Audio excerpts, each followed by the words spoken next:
Olá, estamos iniciando mais um diálogo e hoje tendo a honra de receber o Dr. Ibiraci Camargo, médico com diversas especialidades na área de saúde mental, mestre, doutor pela USP de Ribeirão Preto, a quem desde já agradeço a sua atenção e gentileza conosco, Dr. Ibiraci. Eu que agradeço, Edmo, a você e a sua equipe pelo convite. Espero poder contribuir um pouco com o tema. Eu quero saber o seguinte: se carros antigos fazem bem para a saúde mental? Olha, carros antigos certamente fazem muito bem para a saúde mental, principalmente para quem tem dinheiro e tempo, porque não é fácil manter os carros antigos por conta de todas as dificuldades em conseguir alguém que possa trabalhar na mecânica do carro e também peças. Mas vale a pena, é um hobby interessante, sem dúvida nenhuma. É desnecessário explicar para o nosso telespectador o porquê que eu falei isso. Desnecessário. Mas, doutor, deixa eu perguntar uma coisa para o senhor, que a nossa vontade era tratar sobre o tema ansiedade no programa de hoje. E a primeira pergunta que eu quero fazer para o senhor é o seguinte: ansiedade todo mundo tem, né? Precisa saber que tamanho que está esse negócio aí dessa ansiedade, né? Sem dúvida. A ansiedade é uma questão universal. Todas as pessoas, em algum momento das suas vidas, podem ter ansiedade. Não é? A ansiedade nem sempre ela é considerada patológica. E, na maioria das vezes, a ansiedade acaba muito mais ajudando do que atrapalhando. Ela se torna patológica quando ela começa a interferir nas atividades do dia a dia do indivíduo, quando ela é desproporcional ao estímulo diante da situação e quando ela é muito duradoura. Aí sim é uma questão de necessidade de intervenção médica e psicológica. Bom, além, né, é bom a gente descrever, eu gostaria que o senhor descrevesse, né, a gente descrever, não, o senhor descrevesse a presença da ansiedade, não só pela própria ansiedade, basal ou não, mas também que ela está presente em outros transtornos emocionais que se manifestam aí no ser humano, né? A ansiedade, ela é o sintoma mais visto na prática médica, né? E logo na sequência é depressão. E com muita frequência ela está presente de forma importante em outras condições médicas que não psiquiátricas, né? Então nós temos várias manifestações bem definidas no campo da psiquiatria, mas nós temos todas as outras condições médicas que dificilmente escapam também de estar associada à ansiedade. E muitas vezes, por além da ansiedade, né, a pessoa que é acometida por esse sintoma pode ter alguns problemas físicos, como falta de ar, tonturas e outras coisas mais. A ansiedade, ela se manifesta de diferentes maneiras em diferentes pessoas, não é? Muitas vezes, a ansiedade ela pode ser manifestada através do que nós chamamos de mecanismos de defesa, que são, assim, defesas que são bem parecidas também com a condição em medicina interna, onde o indivíduo se protege, entre aspas, de alguma coisa um pouco mais complicada. Por exemplo, eu tenho muita vontade de agredir um colega de trabalho, então eu posso inconscientemente desenvolver a paralisia do braço, evitando que com isso eu atinja esse colega. Outras vezes, a ansiedade pode se manifestar através de sintomas, como batedeira ou taquicardia, falta de ar, diarreia, dores pelo corpo, dores nas costas, sensação assim de formigamento nos membros, sudorese. Então, é uma gama ampla de sintomas, né, que faz com que, muitas vezes, isso acabe induzindo o indivíduo a procurar alguma forma de ajuda. Na verdade, quando esses sintomas são mais intensos, aí sim é que a ajuda pode acontecer, né? Porque muitas vezes as pessoas imaginam que com esse tipo de sintoma isso vai passar, é uma preocupação à toa, e nem sempre isso acontece. Quando esses sintomas são muito intensos, nós podemos estar diante do que nós chamamos de pânico, ataques de pânico, que com o decorrer do tempo eles podem se tornar um transtorno do pânico. É aquela sensação de falta de ar, de desespero, sensação de morte iminente, sensação que eu tenho uma coisa muito rapidamente, senão alguma coisa de pior vai acontecer, dificuldades de ficar em ambientes abertos, dificuldade em ficar em ambientes fechados, e assim uma gama outras de sintomas que acabam concorrendo também para essa patologia. Eu falei em ansiedade basal, né? Eu gostaria que o senhor pudesse nos gentilmente explicar, por exemplo, que a gente tem e sofre de ansiedade não só por natureza, mas também por acontecimentos da vida. Então, por exemplo, um velório, uma pessoa que morreu, de repente um jogo de futebol que o seu amado time perdeu ou vai jogar. Quer dizer, existe o acometimento de ansiedade que, não sei se eu posso chamar de controlado pelos acontecimentos da vida, né? Sem dúvida, né? Quando a gente fala de uma forma geral em transtornos em psiquiatria, com muita frequência nós temos os chamados gatilhos, não é? Nós temos uma patologia muito bem clara chamada transtorno de estresse pós-traumático, né? Por exemplo, diante de uma situação de assalto, esse indivíduo pode passar a ter uma perturbação importante de seu sono, da sua alimentação, da sua condição de lidar com as coisas no dia a dia, enfim. Os gatilhos são muito importantes quando a gente fala de transtornos de ansiedade, sem dúvida nenhuma. Porque muitas vezes, para que a gente possa cuidar melhor do nosso paciente, nós temos que, de fato, entender o que está acontecendo com esse indivíduo, né? Por exemplo, o indivíduo que está na faixa dos seus quase 60 anos, numa fase de aposentadoria, de repente, ele pode ser demitido do emprego. Então, nós vamos ter que ter toda uma condição de tentar entender o que está acontecendo com essa pessoa e não simplesmente pensar em dar logo um remédio para que essa pessoa fique tranquila, né? Então, ele pode ter motivos suficientes para ter a sua ansiedade. Na verdade, para a gente ter ansiedade, tem que ter motivo ou motivos. Razões ou razões. A gente tem que ter sempre um fator aí que nem sempre a gente consegue identificar rapidamente. Mas a gente tem que procurar ir atrás desses possíveis gatilhos, conforme você mencionou. A pessoa acometida por algum transtorno ou por um medo, por exemplo, uma pessoa que não consegue falar em público, uma pessoa que tenha dificuldade de dar uma entrevista, por exemplo, para a gente aqui, essa pessoa ela acaba, às vezes inconscientemente, evitando passar por isso por conta dessa ansiedade. Sem dúvida, isso acontece.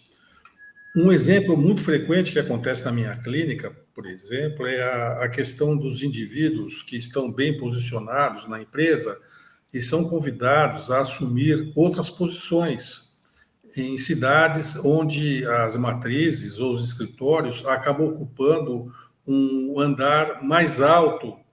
E como ele tem fobia à altura, ele acaba evitando aceitar esse tipo de convite, né?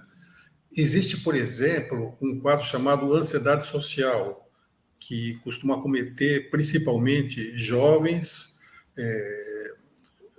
solteiros, na maior parte das vezes, ainda sem muita habilidade no contato social, que quando eles têm uma festa, por exemplo, na faculdade, com os amigos, eles passam antes por uma situação de esquenta, né? Procuram tomar alguma bebida alcoólica para que dê coragem para que eles possam participar desses eventos. Então, existem inúmeros transtornos ligados à ansiedade e as pessoas procuram alternativas para que possam inicialmente estar participando de uma reunião, de uma festa. Nós temos outra condição, por exemplo, que não é tão infrequente, é o medo da pessoa voar, viajar de avião. Então, muitas vezes, as pessoas necessitam de algum tipo de ajuda, pelo menos naquele momento, para que depois elas possam seguir a sua vida de passeio, de trabalho com mais tranquilidade. A ansiedade, pode-se dizer, que ela tem alguma raiz em algum tipo de medo, porque eu não sei se eu posso dizer que a dor e o medo são alarmes normais dentro da saúde do ser humano, e aí podem originar a ansiedade? Nós entendemos que os sintomas, de uma forma geral, mesmo em medicina, por exemplo, a febre, né, são sinais de defesa, né? E a ansiedade, ela tem uma característica, assim, um pouco diferente, vamos dizer assim, do medo, né? Porque o medo, ele tem sempre um objeto bem específico.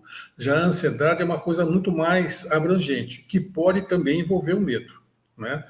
Mas são sinais de alerta de que alguma coisa precisa ser feita para que essa pessoa não permaneça nessa situação de sofrimento, né? Então, Ibiraci, ansiedade, né? Bom, primeiro, cabe a um médico, a um profissional especialista, identificar e receber essa pessoa para diagnosticar uma ansiedade basal ou uma ansiedade que começa a extrapolar ou já está extrapolada em algum indivíduo. Sim, quer dizer, eu acho que é até muito difícil nos dias de hoje alguém não ter um pouquinho de ansiedade. A questão toda é saber como que essa pessoa lida com esse sintoma. Se isso de fato começa a trazer um desgaste no dia a dia, se ele começa a dormir mal, se ele começa a ter prejuízo na esfera cognitiva, no relacionamento sexual, na sua capacidade de dormir, então, muito provavelmente, esse indivíduo está um pouco além dessa ansiedade considerada normal, entre aspas. Essa ansiedade normal, ela é muitas vezes, basal, melhor dizendo, ela é muito importante até para as nossas situações de adaptação na vida, né? Conforme eu disse, a ansiedade muitas vezes ela mais colabora do que prejudica, na medida em que os sintomas começam a aparecer, na medida que os pensamentos se tornam mais constantes, por exemplo, em relação a medos, a ideias repetidas que a gente chama de obsessivas, aí sim o indivíduo está precisando procurar uma ajuda. E com aqueles sintomas físicos, né, que o senhor tinha dito no primeiro Sintomas, bloco, sudorese, batimento cardíaco, aquelas coisas todas, né? sem dúvida nenhuma. Conforme eu estava falando no início, a ansiedade é o sintoma mais visto na prática médica, né? Por isso que é muito importante que todo o clínico possa ter uma boa formação também em psiquiatria para poder realmente poder encaminhar melhor seus pacientes. Um dos sintomas mais comuns que tem nas emergências são sintomas relacionados àqueles que podem lembrar um infarto agudo do miocárdio, né? Então, o paciente chega com um quadro importante de dor precordial, o clínico preparado vai fazer todos os exames possíveis e, se de fato for descartado essa possibilidade de ser uma doença cardiovascular ou outra, aí nós podemos estar muito provavelmente diante do que nós chamamos de transtorno do pânico.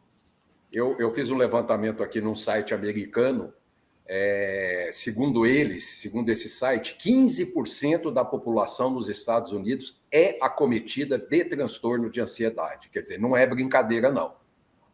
Não é nada brincadeira. Só para ter uma ideia, Edmo, o Brasil é considerado o país com mais ansiosos no mundo. Isso, trabalhos recentes publicados pela OMS. Então, a nossa população está extremamente ansiosa e, infelizmente, os recursos para atender esses pacientes não são tão assim disponíveis. Nós temos muita dificuldade de atender os pacientes na rede pública, os planos de saúde sempre apresentam uma lista de espera muito grande e nem todos têm condição de procurar um médico particular para poder cuidar da sua saúde. A ansiedade pode acabar não se tratando, não se cuidando, pode acabar levando à depressão? Sim, sem dúvida. Existem alguns quadros mais específicos que acabam levando mais à depressão, por exemplo, a ansiedade social, os transtornos do pânico.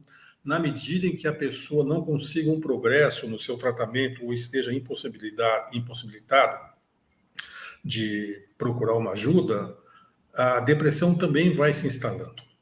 O que a gente vê na prática médica? Nós podemos ter, com muita frequência, quadros só de ansiedade, mas dificilmente nós teremos um quadro de depressão que também não esteja presente a ansiedade. A ansiedade está sempre presente de uma ou outra forma.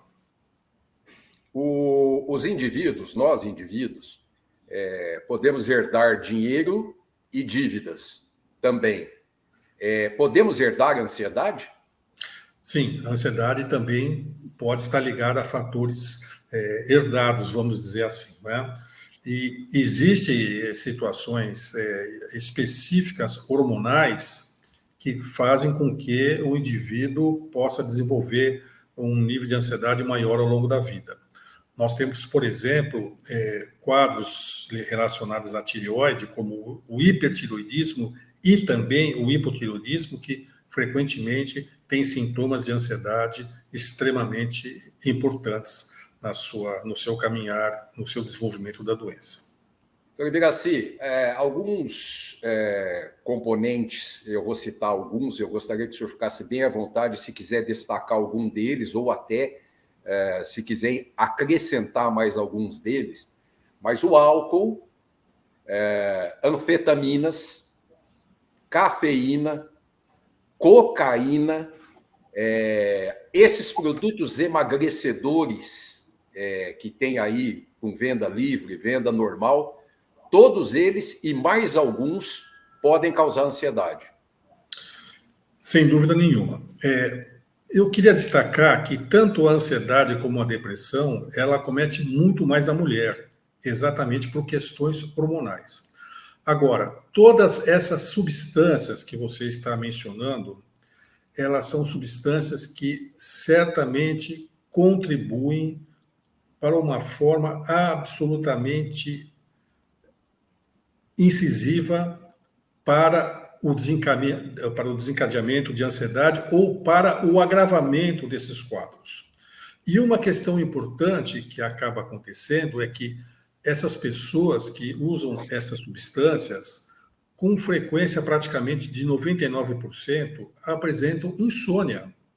E quem não dorme bem vai ter dificuldades no dia seguinte, com irritabilidade, com discussões, com ansiedade e muitas vezes também já com a depressão instalada. Todas essas substâncias são extremamente nocivas à saúde do indivíduo. Só para se ter uma ideia, uma coisa que está acontecendo muito aí com os nossos jovens, o Red Bull, né? O Red Bull ele foi lançado há cerca de 25 anos nos Estados Unidos e ele tem cerca de 114 miligramas de cafeína, não é?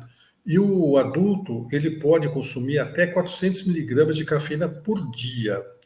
Uma xícara pequena de café passado tem 44 miligramas de cafeína. O jovem de 18 a 25 anos ele pode consumir até 100 miligramas de cafeína.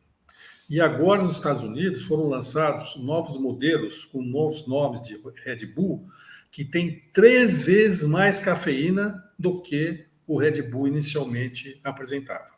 Então, mistura-se Red Bull com bebidas alcoólicas, com drogas, com, enfim, comportamentos de risco, tudo acaba levando a uma condição extremamente preocupante da nossa população, né?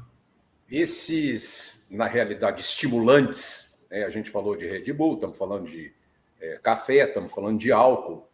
As pessoas que fazem uso disso como estimulantes, quando termina o efeito desses produtos, há uma pequena depressão e que pode criar a necessidade, o vício no consumo desses produtos. Sim, essas drogas, todas elas, até mesmo a cafeína, que aparentemente não traz grandes repercussões sociais, podem causar, de fato, dependência química. E a Doutor, dependência química é uma das drogas complicadas, é uma das doenças graves para se tratar. Nós falamos sobre o encaminhamento ao profissional da saúde mental para não só diagnosticar, como também poder tratar. E nós temos aí também uma gama de medicamentos que podem auxiliar, caso necessário, o tratamento das pessoas com transtorno de ansiedade. Sim, nós temos o nosso arsenal terapêutico em psiquiatria não é muito grande. Na verdade, nós ainda não temos drogas totalmente revolucionárias, né? Nós temos drogas recentes, mas não temos as chamadas drogas novas. Nós não temos isso, embora a indústria farmacêutica propague uma série de drogas como revolucionária, nós não temos medicamentos novos, nós temos medicamentos recentes. O que acontece é que esses medicamentos eles precisam ser bem utilizados, bem indicados e controlados. Não é? Quando a gente fala de tratamento farmacológico de ansiedade, nós temos um grupo de medicamentos chamados de benzodiazepínicos que eles não devem ser administrados por mais de que 3 a 4 semanas. Entre eles, os famosos lorazepam, bromazepam, diazepam, que são drogas que não devem ser utilizadas por mais de 3, 4 semanas. E, no entanto, é usado de uma forma estritamente larga, né? Agora, os outros medicamentos que a gente utiliza também para tratar de ansiedade são os chamados antidepressivos, que funcionam muito bem na maioria dos casos de ansiedade. Agora, o que acontece é que, em psiquiatria, dificilmente a gente escapa de uma abordagem farmacológica, que seria o uso dos medicamentos, e de uma abordagem psicológica. Na medida em que esses pacientes só fazem o tratamento farmacológico, o risco de dependência acaba acontecendo. Quer dizer, o ideal é que esses pacientes possam ter um acompanhamento farmacológico e também um acompanhamento psicológico. Que não é sempre o que acontece. Para concluir, que nós estamos chegando ao final do programa, eu gostaria que o senhor deixasse claro uma coisa para o telespectador. Apenas a medicação, sem o tratamento clínico, tratamento terapêutico, apenas a medicação, a longo prazo, médio prazo, perde o efeito. Não é uma boa ideia medicação a longo prazo. É evidente que nós temos casos na nossa área que o paciente precisa tomar remédio há muito tempo, mas ele precisa ter um seguimento. Ele precisa ter uma compreensão do porquê ele tem todos esses sintomas. Para a pessoa ter ansiedade, tem que ter motivo ou motivos, não é? Às vezes até pode ser questões hormonais, e nós vamos atrás das causas para poder tratar essa pessoa. Quero agradecer imensamente Dr. Ibiraci Camargo, profundo conhecedor da saúde mental, que nos trouxe aqui uma aula sobre o tema transtorno de ansiedade. Dr. Ibiraci, muito obrigado, até a próxima. Eu que agradeço, um abraço, muito obrigado mais uma vez. Até a próxima. Pessoal, semana que vem a gente está de volta. Até lá!